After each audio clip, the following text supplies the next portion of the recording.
Catherine, welcome to the show. What a pleasure to Thank have you you. on today. No, I'm Um, excited to be here. Thank you. I want to ask you a question. So you mentioned that your daughter, keep me honest, daughter, is going off to college, and you said she is ready. What does that mean, she is ready? It's a feeling that you get having being able to watch her these last few years and really taking a hard step back in being there to do everything or to think about everything with her and let her sort of test kitchen life with me here, but not really in here.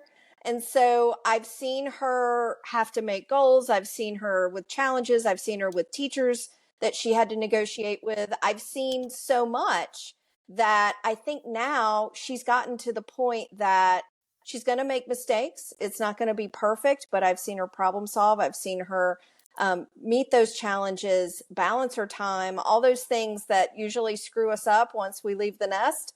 So I'm optimistically hopeful that she's ready. And in your journey as a parent, helping her gain these skills, what were the values or what were the learnings that you focused on? What are the things that you absolutely wanted to get through?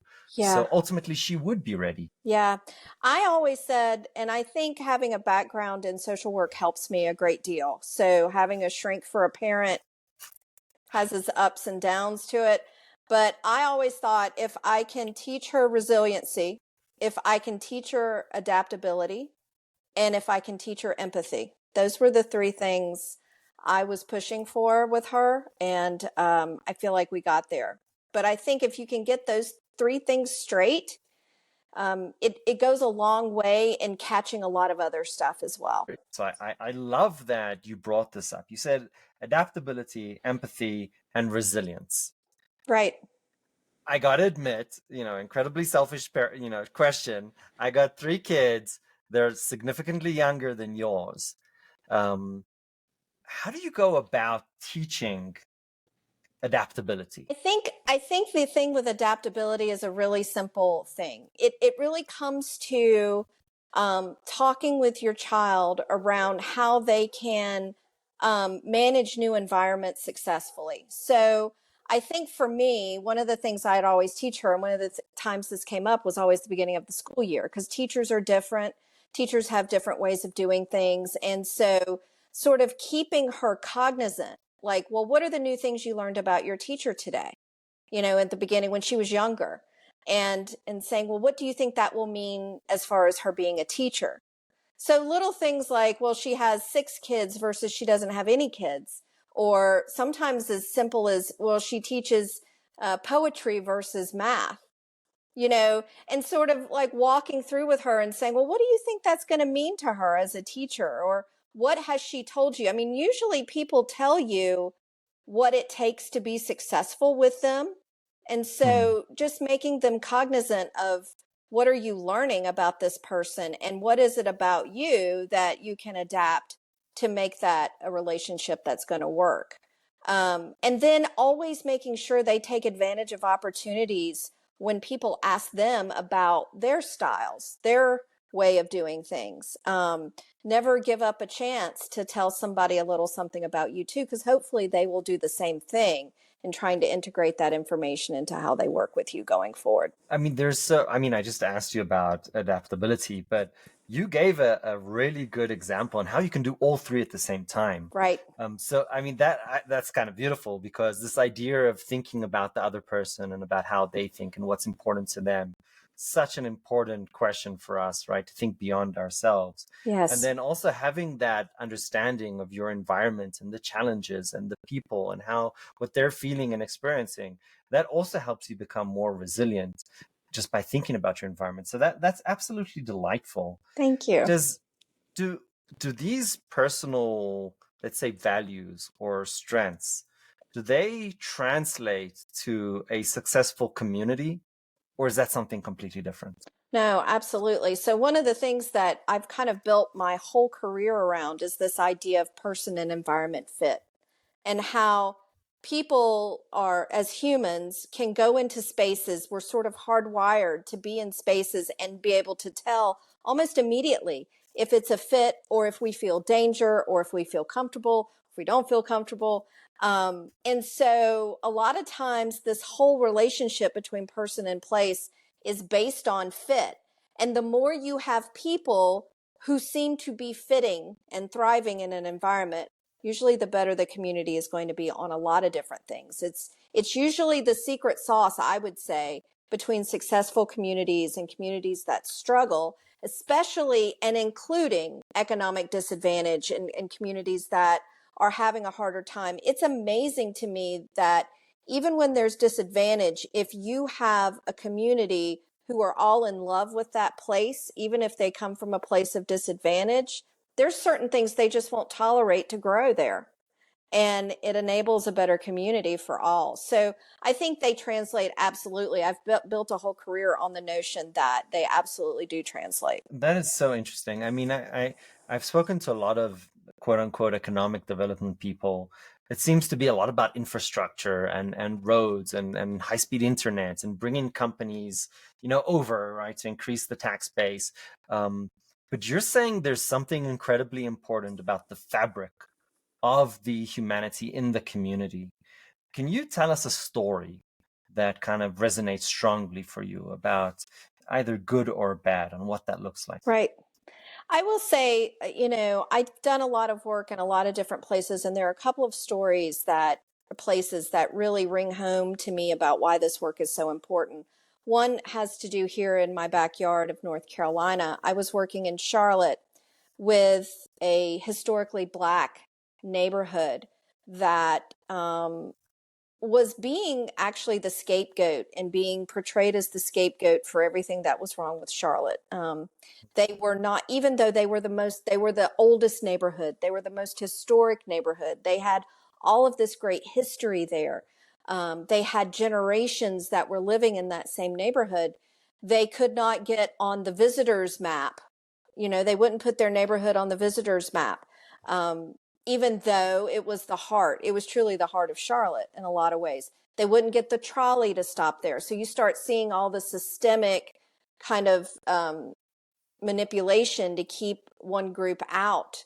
And so I ended up doing a research study that compared attachment to place and the values and the benefits in that one neighborhood and compared it to the rest of Charlotte.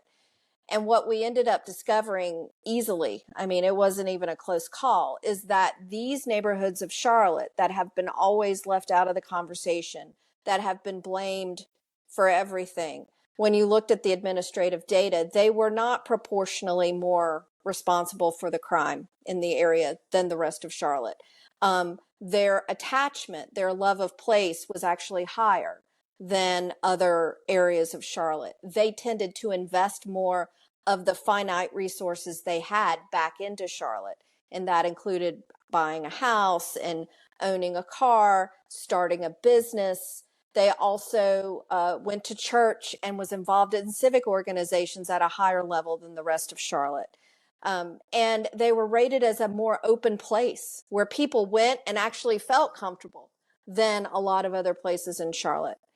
And just the opportunity to reflect that data back to all of Charlotte, you have this one disadvantaged neighborhood who's been left out of everything and just wants to play and wants to earn a seat at the table, with the people in charge of Charlotte who just assume so much. That is incorrect.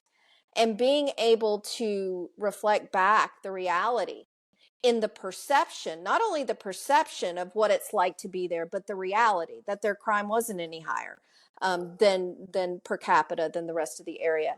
It made that one decision enabled them to finally get on the tourism maps and be a part of the Charlotte community. So you had this community and neighborhood people absolutely crying, like literally crying, because they knew that about themselves, but they didn't have any data, right? And then the power people in Charlotte looking quite sheepish, I will say, about, well, we kind of missed this one and we made assumptions that were incorrect. So that's just one example of really the power of data and understanding how communities are built and where they're hurting, and where people think the deficits are sometimes exactly where your strengths are. if you just look at it a little bit differently. What do you think? I don't know if your research and exposure was able to uncover this, but do you have any hypotheses around what drove those biases? I hate to say it, but that it was primarily an African American neighborhood with lower socioeconomic status, lower levels of education, lower price values of property, disadvantaged. And there's an assumption, and it's not, not to be Pollyanna about this.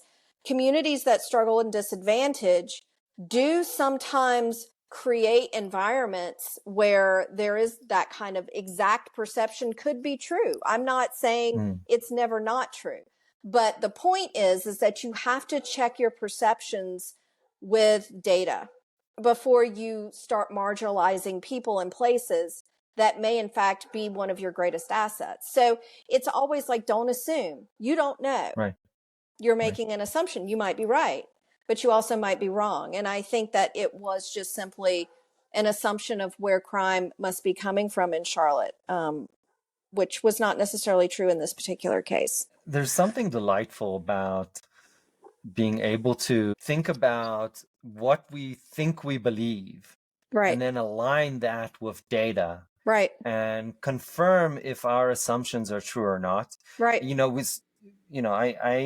just told my daughter just got glasses, and I said, there's a wonderful bias about glasses. People think you're smart. Yes, that's right. It's untrue, right? There's I'm sure Right, there's plenty of dumb people that have glasses, and there are plenty of smart people that don't have right, glasses. right, But there's this wonderful bias, but it's definitely not supported by the data. But we still believe all right. kinds of things, and we have our own biases associated with them.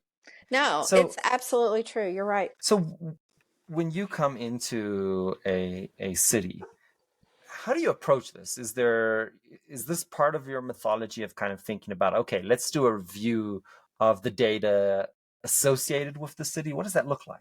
Yeah. So, I mean, to your point, I think the research that won me the Place Marketing Award was actually in Miami, where we just literally compared perception data to reality data to figure out where our perceptions are not correct with the reality of a place. And sometimes it's as simple as that, where you go in and you check perceptions against reality, because there's usually people, the economic development people focus on administrative data, and then the nonprofit community and the more performing arts community and that side always talks about how it feels and the perception, Hmm. and there the two shall meet. So I always say when I first go into a community is, what is our goal here? Are we trying to build a better mousetrap in some way? Is something failing here? And if that's the case, is it the perception of a fail, or is Hmm. it the reality of a fail? Because if it's a perception and the reality doesn't match, then you have a social psychology experiment that you need to get underway in intervention. If it's actually broken, as the administrative data will bear out, as well as the perception, then you really know you need to build a bigger, better mousetrap. But in a lot of cases, they haven't done even that preliminary work.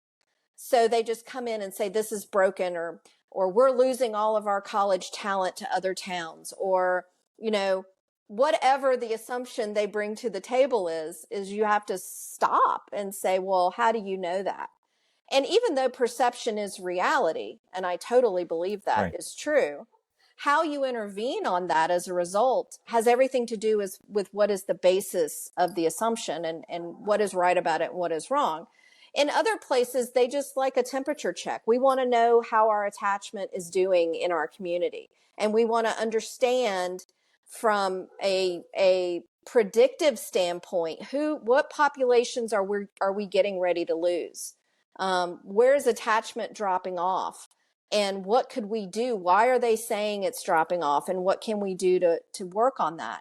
And again, that's often a young talent conversation where communities are assuming that they're losing their talent, and they want to gauge that, and they want to see, is it the attachment to the place, and what is it about the attachment that's making them do that brain drain on us that we don't want to do. But It really depends on the place. We could go in trying to solve a problem, or we could be doing more of a diagnostic kind of procedure there. So I might be pushing this too far, but is there an equation to attachment? Like, what are the Yes. variables that we need to look at to thank God that you just said yes, otherwise this whole question went down the drain.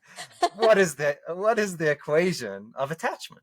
So the equation for attachment is that if you can get residents to positively rate three aspects of their community well, then you will most likely see higher levels of attachment. And this has been everywhere I've studied, 26 cities, 3 years across time, Corpus Christi during the pandemic, the entire state of Arizona at one point, places up in Canada, Australia. These things don't change. And it's kind of crazy how these things don't change. But if you can get people to rate highly their perceptions of the social offerings of the place, that they match their needs, that they find that they can have fun things to do.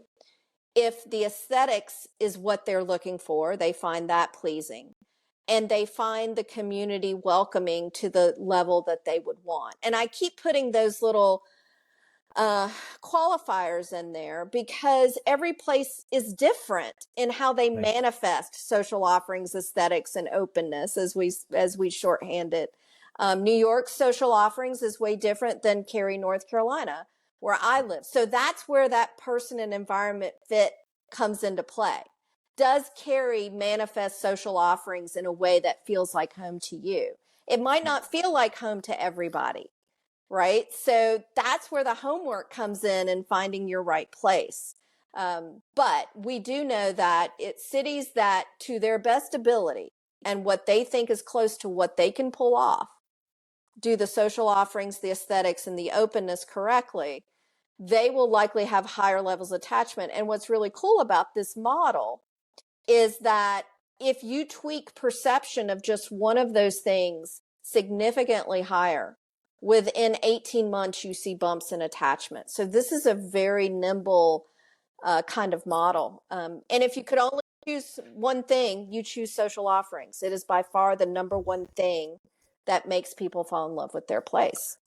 That's incredibly interesting. I mean, it's one thing to figure out that you're really good at something and kind of do the marketing to tell everybody else that actually this is true. It's a whole different ball game to tweak and change and improve. Right. Give us an example. What does that look like? How is it done? What were the results? Yeah. So I think we've had a lot of different, and a lot of times we stumble into these and into what works, I would say. Um, in my work with the production company, I will say the hidden gem in growing attachment, and the company has really bared this out for me, is is finding things that combine all of those things together.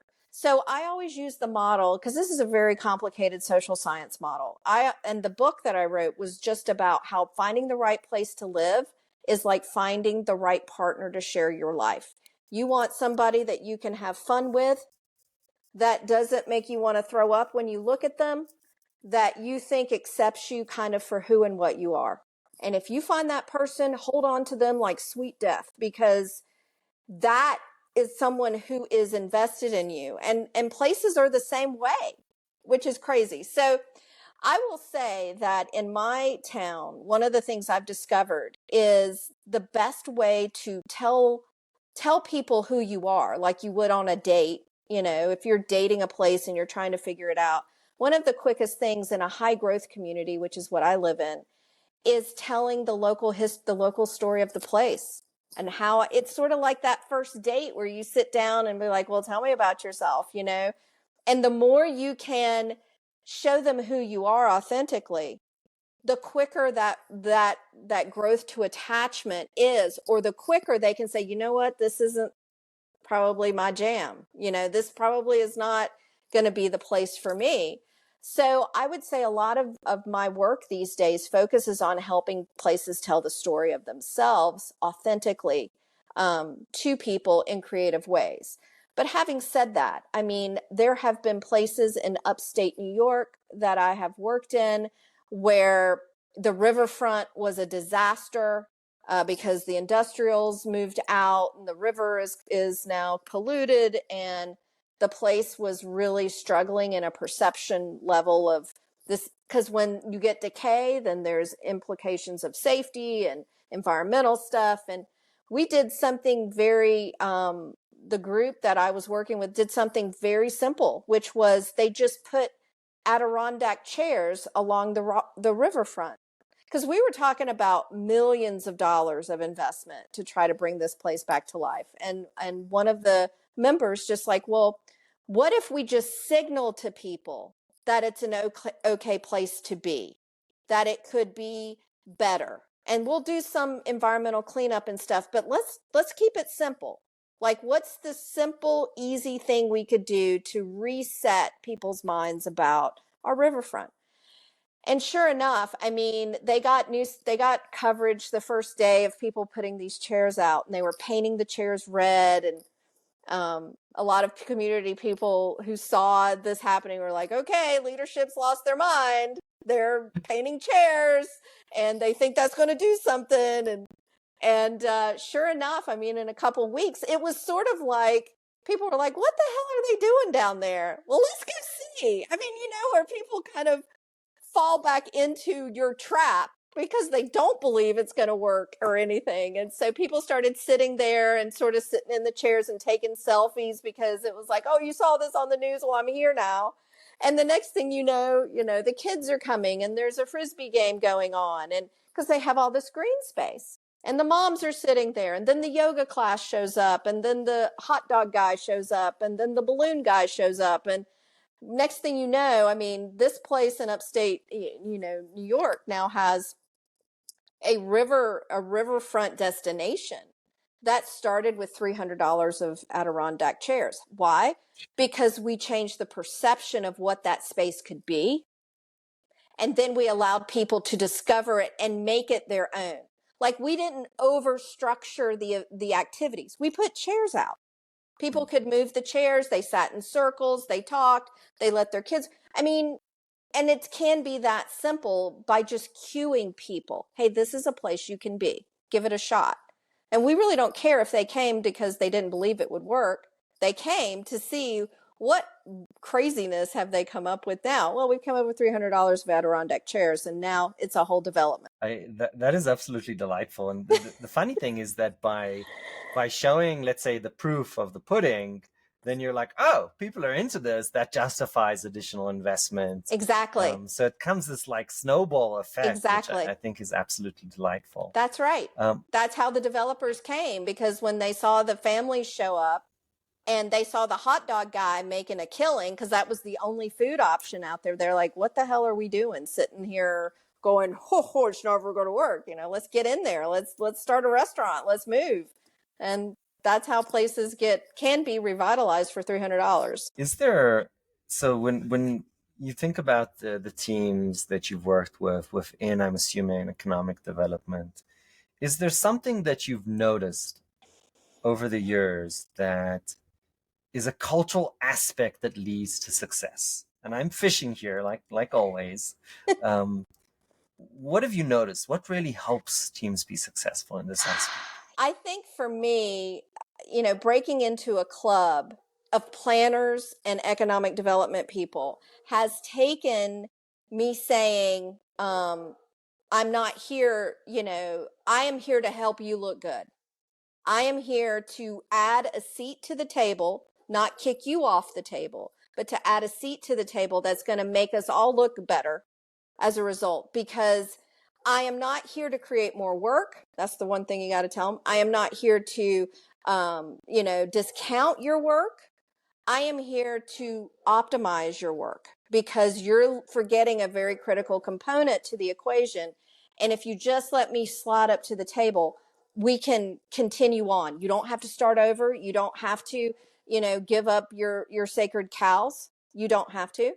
And then they let me at the table. And I think that that's been the most critical thing to my success in working with those kinds of teams, is not feeling like, oh God, here comes the shiny penny girl who's going to make us do all this wacko stuff, and we don't see a connection to our work, and it's going to be more work for us. And, she's a social worker, for God's sake. What is she doing here? You got to just say, hey, I just want to be at the table, and I want to make you guys look good, and I see an opportunity here.